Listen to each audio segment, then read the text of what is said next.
Hello friends, मैं सुनील। स्वागत है आप सबका। आज हम बात करेंगे महाजनपद काल के बारे में। देखिए, जो उत्तरवेदी काल के बाद जो टाइम पीरियड है, 6ठी शताब्दी ईसा पूर्व के बाद का, तो ये महाजनपद काल माना जाता है, जिसमें 16 महाजनपद हमें देखने को मिलते हैं। और इन 16 महाजनपदों के बारे में हमें जानकारी मिलती है बौद्ध धर्म के ग्रंथ है अंगुत्तर निकाय। कौन सा? अंगुत्तर निकाय। ठीक है, बौद्ध धर्म का एक ग्रंथ है अंगुत्तर निकाय, जिसमें हमें क्या मिलता है? इन महाजनपदों की जानकारी मिलती है।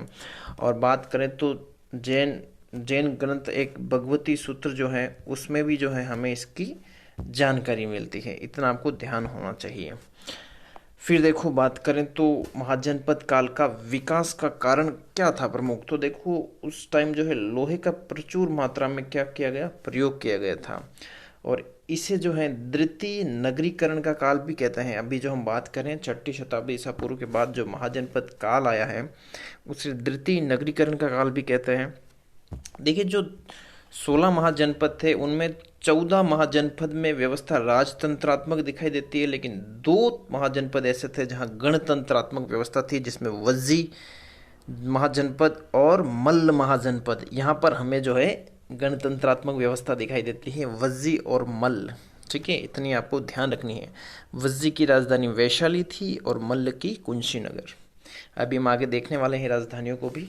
और बात करें देखो तो 2 महाजनपद ऐसे थे जो भारत के बाहर थे, भारत से। ओके, एक था कंबोज, जिसकी राजधानी हाटक या राजपुर मानी जाती है, और एक है गांधार, जिसकी राजधानी तक्षशिला मानी जाती है।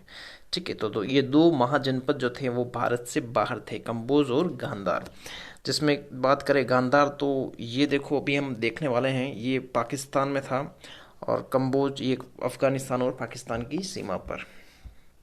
आइए अब महाजनपद और राजधानियों को देखते हैं। देखिए, अगर मैं बात करूं तो 16 महाजनपद हुए हैं। इनमें से जो है हमें 8 महाजनपद यूपी के अंदर देखने को मिलते हैं, उत्तर प्रदेश में। और वहीं बात करें तो एक जनपद राजस्थान में, और इसके अलावा 3 ऐसे महाजनपद थे जो कि कहाँ थे? बिहार के अंदर थे। और बात करें तो एक मध्य प्रदेश में देखने को मिलता है और एक दक्षिण भारत में। ठीक है, तो 8 तो ये, फिर एक ये 9, फिर 10, 11, 12, फिर ये 13, और फिर ये 14 हो गए। ठीक है, ये 14 तो भारत के, और 2 अभी हमने देखे वो बाहर, भारत से जो बाहर हैं वो। ठीक है, गांधार और कंबोज। चलिए अब हम देखते हैं महाजनपद की राजधानियों के बारे में। सबसे पहले हम बिहार वाले देखते हैं। तो देखो, बिहार में जो महाजनपद था अंग, उसकी राजधानी थी चंपा। ठीक है, ये बिहार में था। फिर बात करें अगर मगध, ये सबसे शक्तिशाली था। ओके, ध्यान रखना, मगध, इसकी राजधानी थी राजगृह। ठीक है, ये बिहार में था। फिर देखो वज्जी, वज्जी की राजधानी थी वैशाली, ये भी बिहार में था। तो ये तीनों बिहार वाले हैं। ओके, ये आपको ध्यान रखना है। फिर देखो यूपी की बात करें तो कौशल जो है, कौशल महाजनपद है, उसकी राजधानी हमें कहाँ देखने को मिलती है? श्रावस्ती में देखने को मिलती है। ठीक है, ये यूपी में है। और फिर बात की जाए अगर चेदी की, तो चेदी महाजनपद की राजधानी हमें शक्तिमती जो है वहाँ देखने को मिलती है। ठीक है, ये यूपी के अंदर है। फिर देखो, अगर मैं बात करूं वत्स की, ठीक है, किसकी बात करूं? वत्स की बात करूं तो वत्स जो है उसकी राजधानी है कौशाम्बी में, ये यूपी में है। और कुरु की बात की जाए तो कुरु की राजधानी है इंद्रप्रस्थ, जो कि यूपी के अंदर है। और सूरसेन की बात करें तो इसकी राजधानी थी मथुरा, जो कि यूपी के अंदर है। ठीक है, और फिर देखा जाए अगर बाद में यूपी के और बसते हैं अपने, वो है काशी, काशी जिसकी राजधानी थी वाराणसी, यूपी में। फिर मल्ल की बात करें तो कुंशीनगर राजधानी थी यूपी।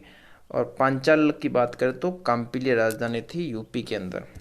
और राजस्थान की अगर हम बात करें तो राजस्थान में था, वो था मत्स्य। ठीक है, मत्स्य महाजनपद, जिसकी राजधानी थी बैराट। और एमपी वाले की बात करें तो वो था अवंती, जिसकी राजधानी थी उज्जैनी। ठीक है, ये ध्यान रखना है। और एक ऐसा महाजनपद था जो कि दक्षिण भारत में था, जो कि अशमक था, जिसकी राजधानी थी पाटन। ठीक है, ये आपको इतना ध्यान रखना है। और जो कंबोज, तो भारत के बाहर थे ना, वो थे कंबोज। ठीक है, कंबोज की राजधानी राजपुर, और कंबोज के अलावा एक बचता है अपना, वो है गांधार। ठीक है, तो इसकी राजधानी थी तक्षशिला। तो ये महाजनपद और इनकी राजधानियां हैं। अब हम देखते हैं मगध साम्राज्य के अंदर कौन कौन से वंश हुए हैं। ठीक है, उनके बारे में। मगध सबसे शक्तिशाली महाजनपद था। ओके, ये बात आपको ध्यान रखना। ये इसका विकास का प्रमुख कारण क्या है, तो देखो लोहे की उपस्थिति भी है। कृषि में लोह उपकरण का प्रयोग किया गया था। साथ में इस क्षेत्र में क्या थे, हाथी काफी बड़ी संख्या में यहाँ मौजूद थे। ये तो सारे जो है ऐसे कारण हैं जिससे कि मगध साम्राज्य काफी ज्यादा जो है शक्तिशाली बन गया था। ठीक है, अब हम देखते हैं, देखो यहाँ पर हम पढ़ेंगे हर्यक वंश, फिर शिशुनाग वंश और फिर नंद वंश, इनके बारे में। सबसे पहले शासक बने हैं हर्यक वंश के, और स्थापना हुई थी हर्यक वंश की। पहले हम देखते हैं हर्यक वंश के बिंबिसार की। तो देखिए इनका टाइम पीरियड है 544 से 492 ईसा पूर्व, और ये हर्यक वंश का संस्थापक कहलाते हैं बिंबिसार। बिंबिसार की प्रारंभिक राजधानी ग्रीव्रज थी। बाद में इन्होंने राजगृह को क्या किया, राजधानी बनाया।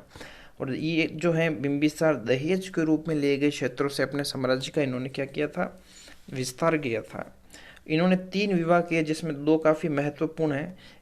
पहला जो किया वो महाकोशला देवी से किया, जिससे इन्हें काशी प्राप्त हुआ था।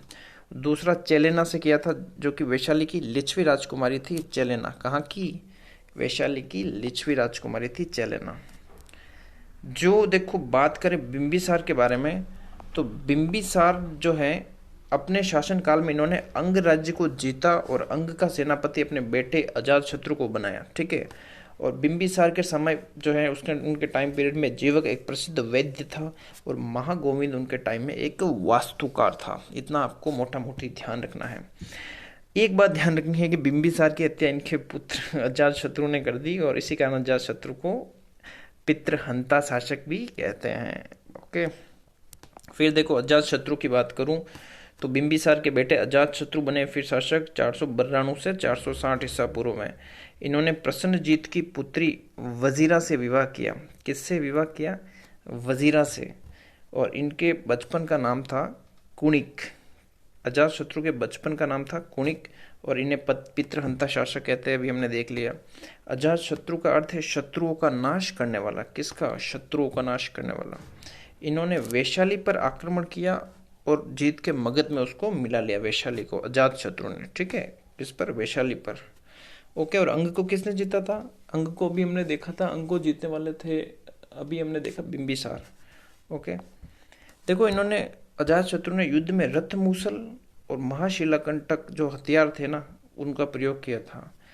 और अजातशत्रु के बारे में ध्यान रखना कि ये पहले जैन थे और बाद में ये बौद्ध धर्म के अनुयायी बन गए थे। ये बात आपको ध्यान रखनी है। फिर देखो बात करें तो अजातशत्रु के पुत्र हुए हैं उदयन, जो शासक बने हैं 460 से 444 ईसा पूर्व टाइम पीरियड है इनका। ठीक है, इन्होंने पाटलिपुत्र शहर की स्थापना की थी। किसने की, उदयन ने।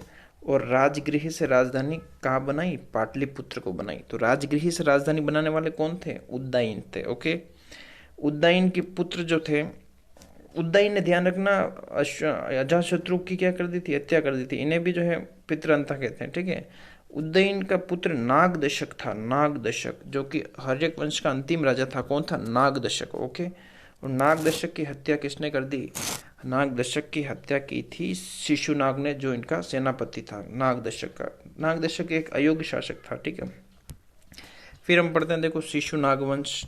ठीक है, शिशुनाग ने जो है इसकी स्थापना की थी इस वंश की, और वैशाली को इन्होंने क्या किया था, अपनी राजधानी बनाया था। शिशुनाग ने किसको, वैशाली को। फिर देखते हैं कालाशोक, इनके पुत्र कालाशोक के बारे में। तो वैशाली के स्थान पर पाटलिपुत्र को राजधानी बनाया था किसने, कालाशोक ने। वैशाली के स्थान पर किसको बनाया, पाटलिपुत्र को। और शिशुनाग वंश का अंतिम शासक कौन था, नंदीवर्मन था। ठीक है, शिशुनाग वंश का अंतिम शासक नंदीवर्मन था, जिसकी हत्या महापद्मनंद ने कर दी, और महापद्मनंद ने नंद वंश की स्थापना की। ठीक है, फिर हम अब अंतिम देखते हैं नंद वंश। देखो तो नंद वंश जो है इसके संस्थापक थे महापद्मनंद। इनको सर्वसत्रांतक की उपाधि मिली हुई है, और इन्होंने कलिंग को जीतकर एक राट की उपाधि प्राप्त की थी महापद्मनंद ने। जो हाथी गुम्फा अभिलेख है कलिंग राजा खारवेल का हाथी गुम्फा अभिलेख, इससे ये जानकारी हमें देखने को मिलती है। फिर हम देखेंगे नंद वंश के अंतिम शासक धनानंद के बारे में। धनानंद ये अंतिम शासक थे नंद वंश के, और इनके टाइम पीरियड में 326 ईसा पूर्व में मैसिडोनिया के शासक सिकंदर ने जो है भारत पर आक्रमण कर दिया था। और फिर नंद वंश के बाद मौर्य वंश जो है, उस मौर्य वंश का जो है शासन शुरू होता है। तो इतना आपको ध्यान रखना है। अगर आपको वीडियो अच्छा लगे तो उसको अधिक से अधिक शेयर करें। अगर कोई डाउट हो तो कमेंट करें और चैनल को सब्सक्राइब करना बिल्कुल ना भूलें।